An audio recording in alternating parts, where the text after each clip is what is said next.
Hello learners, welcome to Think Guild YouTube channel.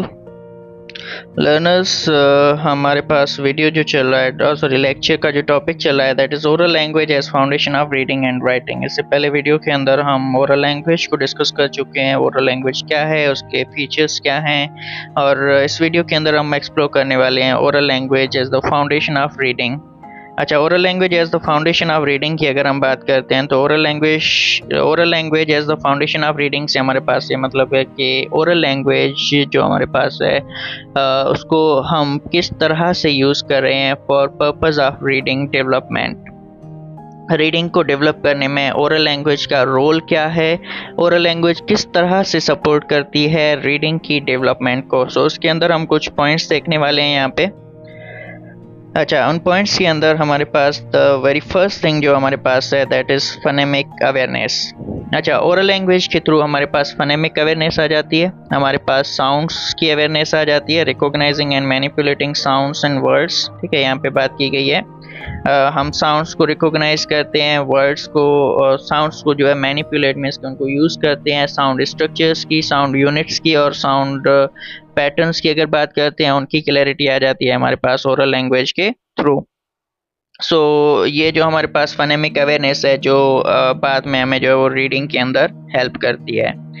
यहाँ पे हम फैक्टर्स इस तरह से देख रहे हैं। यहाँ पे रीडिंग का फैक्टर आ गया, रीडिंग का कौन सा फैक्टर ओरल लैंग्वेज के थ्रू डेवलप हो रहा है और किस तरह से। यहाँ पे सेकंड हम बात करेंगे किस तरह से how it assist in reading, reading में किस तरह से हेल्प कर रहा है, और तीसरा है how it develop from oral language, oral language के थ्रू ये कैसे डेवलप होता है।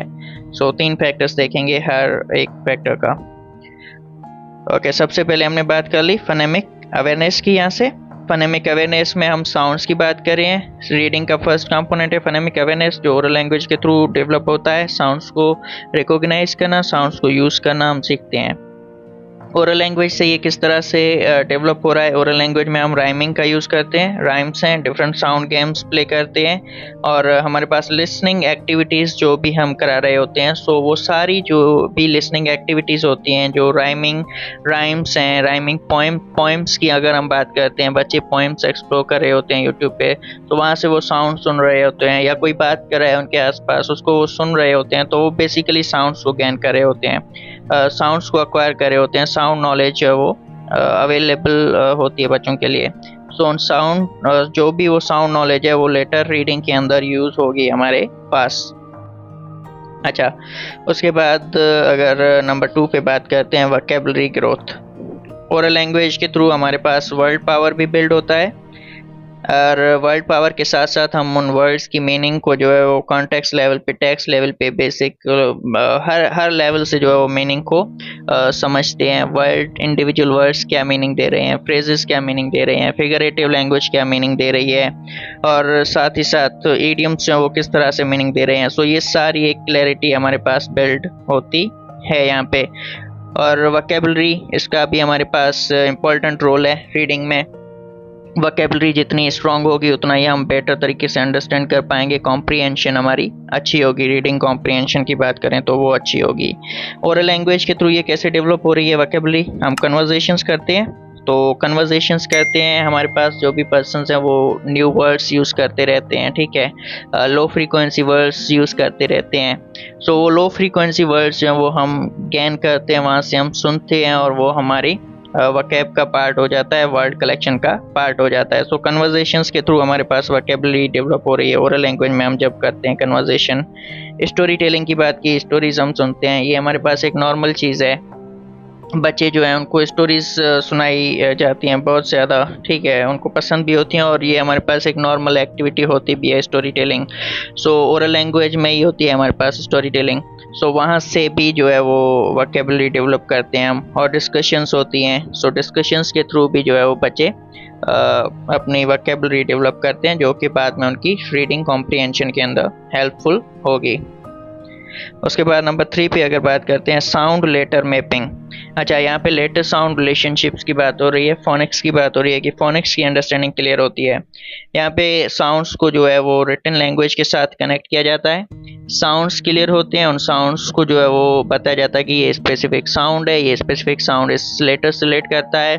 तो उसकी बेसिस पे बच्चे जो हैं वो लेटर साउंड रिलेशनशिप जो है वो ईजिली अंडरस्टैंड करते हैं और उनको स्पेलिंग्स के अंदर स्पेलिंग की बात तो नहीं कर रहे, रीडिंग की बात कर रहे हैं। तो रीडिंग में यहाँ पे बच्चों की जो प्रोनाउंसिएशन है वो क्लियर हो जाएगी। यहाँ पे लेटर साउंड मैपिंग जब क्लियर होगी, साउंड्स को रिटन लैंग्वेज से कनेक्ट कर पाएंगे, प्रिंटेड साइंस जो है उनसे कनेक्ट कर पाएंगे बच्चे, तो सही तरह से प्रोनाउंस कर पाएंगे वर्ड्स को। ठीक है, जब उन्हें पता है ये स्पेसिफिक लेटर्स हैं, इन लेटर्स पे ये साउंड्स आते हैं और इनको अगर मर्ज करते हैं, साथ में पढ़ते हैं, तो ये साउंड बन सकता है, तो वो सही तरह से वर्ड्स को प्रोनाउंस कर पाएंगे। अच्छा, इसको हम डेवलप कैसे कर रहे हैं? Through clear speech and sound recognition.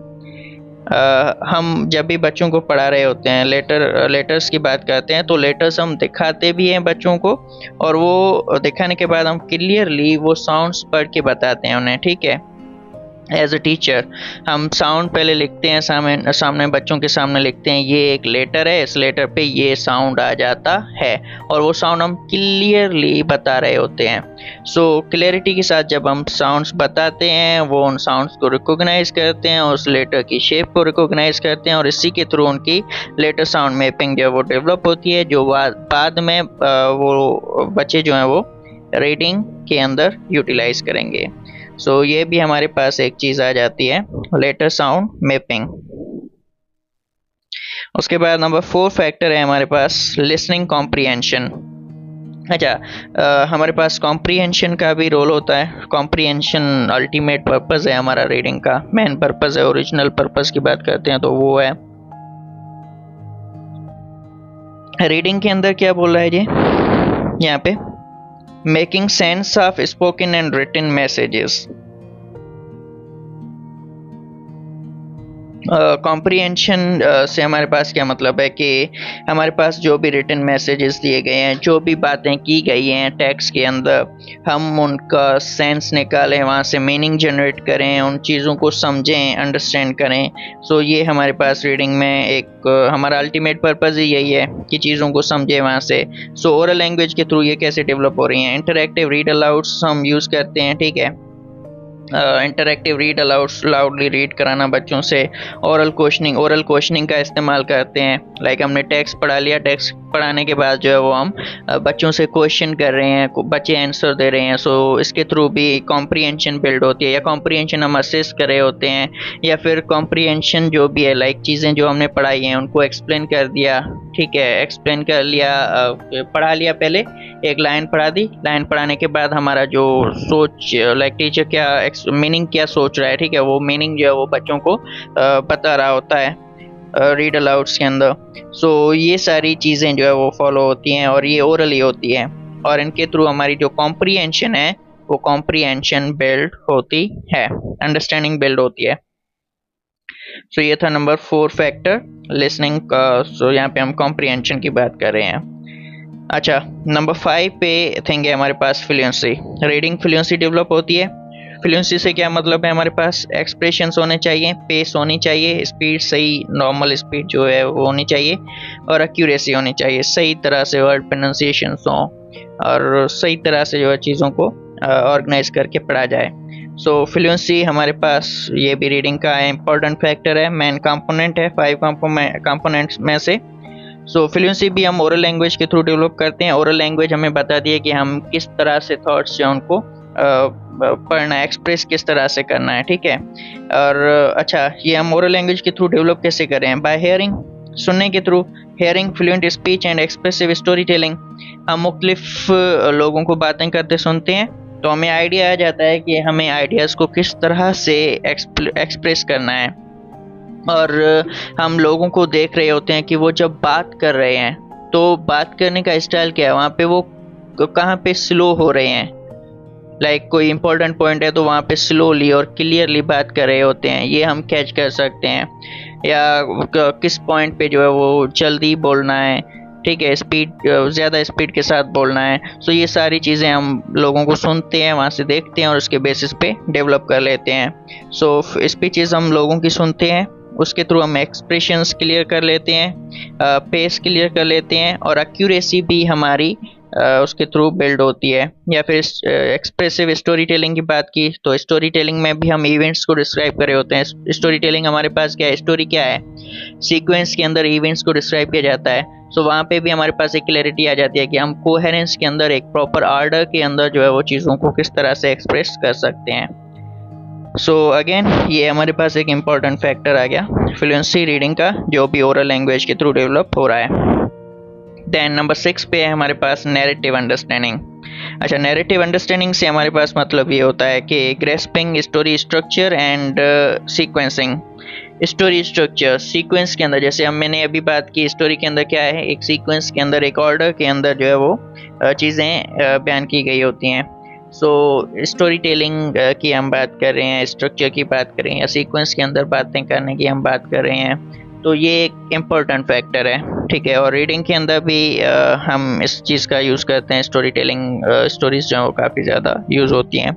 So stories को समझने के लिए, नैरेटिव अंडरस्टैंडिंग के लिए भी ओरल लैंग्वेज हमारे पास हेल्पफुल रहती है। वो किस तरह से, through oral story telling. Orally हमने बात की कि स्टोरी टेलिंग या स्टोरीज जो है वो बच्चों को ज़्यादा सुनाई जाती हैं, ठीक है। तो उसके थ्रू एक कॉन्सेप्ट डेवलप हो चुका होता है बच्चों का कि किस तरह से सीक्वेंस में, एक ऑर्डर के अंदर चीज़ें जो है उनको एक्सप्लोर किया जाता है, एक्सप्लेन किया जाता है या एक्सप्रेस किया जाता है। सो ओरल स्टोरी टेलिंग के थ्रू रीडिंग का स्टोरी टेलिंग की बातें आती हैं, लेक्चर्स आते हैं, लेसन्स आते हैं, वो भी बच्चे इजीली समझ सकते हैं, स्ट्रक्चर समझ सकते हैं, सीक्वेंस उसकी समझ सकते हैं। और रिकाउंटिंग पर्सनल एक्सपीरियंसेस, खुद के जो पर्सनल एक्सपीरियंसेस हैं उनको एक्सप्लोर कर रहे होते हैं या सुन रहे होते हैं किसी और के एक्सपीरियंसेस, उसके थ्रू भी बातें समझ में आ जाती हैं कि एक प्रॉपर ऑर्डर के अंदर, एक प्रॉपर सीक्वेंस के अंदर किस तरह से बातों को किया जाए। सो नैरेटिव अंडरस्टैंडिंग मीन्स कि सीक्वेंस में, एक कोहेरेंस के अंदर, एक प्रॉपर ऑर्डर और अरेंजमेंट के अंदर जो है वो चीज़ों को एक्सप्लोर नहीं बट एक्सप्रेस करना जो है वो बच्चों को आ जाता है। आफ्टर दिस नेक्स्ट हमारे पास है जी प्रिडिक्टिव थिंकिंग। प्रिडिक्टिव थिंकिंग क्या है, एंटिसिपेशन।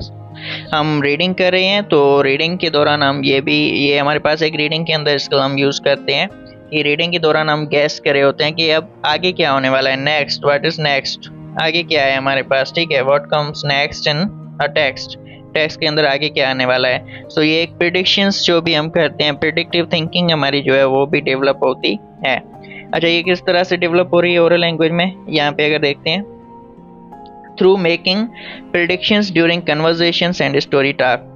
हम जब भी कन्वर्सेशन कर रहे होते हैं तो सामने वाले, ओरल लैंग्वेज की बात करिए, मैं किसी पर्सन से बात कर रहा हूँ तो सामने उसको देख के प्रिडिक्शंस लगा रहा होता हूँ कि हाँ इस पर्सन का ये रिस्पॉन्स आने वाला है, ठीक है। मैंने कोई बात कर दी, सामने वाले पर्सन को देखा, वहाँ पे प्रिडिक्ट कर लिया कि यहाँ पे जो है वो, यहाँ जो है ये पर्सन जो मेरे सामने है ये इस तरह से कोई रिएक्शन देने वाला है या रिस्पॉन्स देने वाला है। सो प्रेडिक्शंस होती रहती हैं हमारे पास।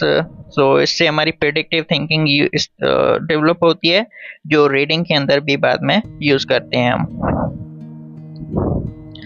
ओके, उसके बाद है हमारे पास इन्फेरेंस स्किल्स। इन्फेरेंस के अंदर क्या है, interpreting meanings beyond the literal text. जो चीज़ें हमारे सामने रखी हुई हैं, जो वर्ड्स हमारे सामने रखे हुए हैं, उनसे हट के एक abstract meaning, behind the scenes जो हम बात करते हैं, बिहाइंड द सीन्स क्या है, उसके पीछे क्या मीनिंग है, उसके पीछे का कॉन्टेक्स्ट क्या है, क्या सेंस जो है वो यूज़ कर रहा है राइटर, वो स्किल्स भी हमारे पास डेवलप होती हैं। अच्छा, ओरल लैंग्वेज के थ्रू ये कैसे डेवलप हो रही हैं, through interpreting tone, intention and context in talk. हम जब ओरल लैंग्वेज का यूज़ कर रहे होते हैं तब भी हम यही कर रहे होते हैं, ठीक है। हम सामने वाले बंदे को अंडरस्टैंड कर रहे होते हैं कि वो वर्ड तो ये बोल रहा है, ठीक है, लेकिन उस वर्ड्स के पीछे कोई और मीनिंग है। तो ये हम प्रिडिक्ट कर रहे होते हैं, वहाँ पे अंदाज़ा एक लगा रहे होते हैं, हाँ इसने ये तो मुझे बोल तो दिया है, ठीक है, इसने मुझे XYZ कोई वर्ड्स तो बोल दिए हैं सामने वाले पर्सन ने, हाँ, बट इसका मतलब एग्जैक्टली यही नहीं था, इसका मतलब कुछ और था, वर्ड्स इसने कुछ और यूज़ किए हैं, मतलब इसका कुछ और था। ये चीज़ें हम मोस्टली यूज़ कर रहे होते हैं। और टोन से भी अंदाज़ा लगा रहे होते हैं, कोई बोल रहा है तो किस अंदाज से बोल रहा है पर्सन, उससे भी हम अंदाज़ा लगा रहे होते हैं कि इसने वर्ड्स तो ये यूज़ किए लेकिन इसकी टोन के हिसाब से इसकी मीनिंग और होनी थी। ये सारी चीज़ें जो वो भी हम ओरल लैंग्वेज के थ्रू डेवलप करते हैं। और रीडिंग में भी हमारे पास यही चीज़ें होती हैं। रीडिंग में भी हम टेक्स्ट में देखते हैं कि जो रोल प्लेयर है, ठीक है, जो कैरेक्टर है वो बात वर्ड्स कुछ और बोल रहा है और उसका कहने का जो मतलब है वो अलग होता है। ऐसा काफ़ी सारे टेक्स्ट के अंदर होता है हमारे पास। ये स्किल्स भी हमारी रीडिंग के हवाले से इन्फेरेंस स्किल्स जो हैं वो भी डेवलप हो रही हैं। उसके बाद नंबर 9 पे है हमारे पास रीडिंग मोटिवेशन। रीडिंग मोटिवेशन ये है कि ओरल लैंग्वेज के थ्रू जब हमारे पास वोकैब डेवलप होती है, साउंड अवेयरनेस आ जाती है, हम लेटर साउंड रिलेशनशिप्स को समझ रहे होते हैं, कॉम्प्रिहेंशन हमारी स्ट्रांग होती है, फ्लुएंसी हमारी बेटर होती है।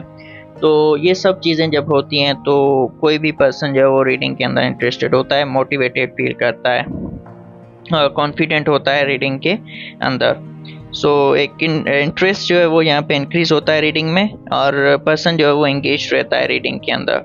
सिंपल सी बात है, अगर कोई पर्सन किसी चीज़ को कन्वीनियंटली कर पा रहा है, ठीक है, इजीली कर पा रहा है, तो उसका इंटरेस्ट उस चीज़ में ज़्यादा होता है। अगर मुझे मैं रीडिंग जो है इजीली अंडरस्टैंड कर पा रहा हूँ, सही से कर पा रहा हूँ, तो मेरा इंटरेस्ट डेवलप होगा। अगर नहीं कर पा रहा तो ऑब्वियसली वहाँ पे डिमोटिवेट होगा, सही है, हेजिटेशन होगी, उसमें एंगेज नहीं कर पाऊंगा खुद को, क्योंकि वो चीज़ मैं नहीं कर पा रहा, तो डिमोटिवेशन है वहाँ पे। ये एक चीज़ होती है।